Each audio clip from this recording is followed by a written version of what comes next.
At dahil ako ay malapit na mag-exit dito sa Jeddah, Saudi Arabia, nag-order na ako ng karton at lahat ng mga gamit ko dito sa accommodation ay pababagahe ko na. Sa LBC pala ako magpapakargo. Hindi ko na binenta mga gamit ko, kundi remembrance ko na rin dito sa Saudi Arabia. Naka 7 years na din ako sa company ko.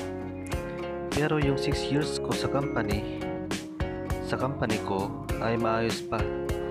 Lagi na-renew ang ikama at on time pati ang sahod. Itong ika-7 taon ko sa company ay unti-unting bumagsak hanggang sa nagsara. Hindi na-renew mga ikama namin at may mga sahod na hindi naibigay. Pati end of service ko, ang benefits ko hindi ko nakuha. Hindi na rin nila kaya magbigay ng exit visa. Kaya ang ginawa ko ay nagpatulong na ako sa Philippine Embassy para sa repatriation.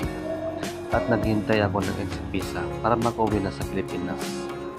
At kung makakauwi na sa Pilipinas, ay bubuksan ko lahat ng mga pinabagahe ko. Kung kompleto ang mga laman nito, kasi sinabihan ko sa bahay na kapag may dumating ng malikmaing box, ay huwag mo na nitong bubuksan at ako na lang ang magbubukas kasi karamihan ay mga gamit ko naman dito sa Saudi Arabia ang mga naipakargo ko.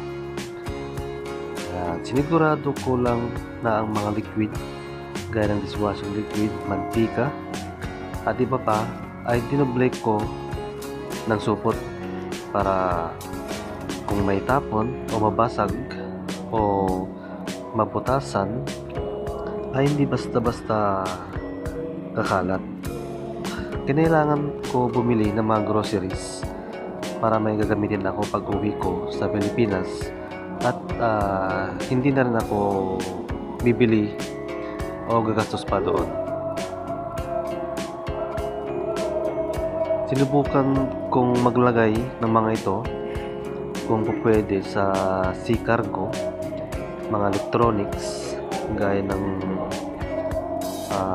component, sound system, pang electric na mga gamit, mga gadgets, tablet, cellphone, blender, mga sapatos at marami pang iba.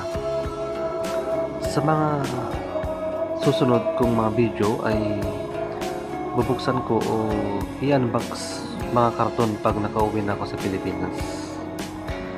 Meron din akong nilagay na monitor o yung computer set. Ayan, may CPU, may monitor at yun na nga, computer set. Mamimiss ko ang Saudi Arabia, lalo ang Jeddah na naging pangalawang tahanan ko ng mahigit 7 taon. Plano ko pa rin mag-abroad pero sa ngayon ay hindi ko pa alam ang susunod kong bansa na destinasyon.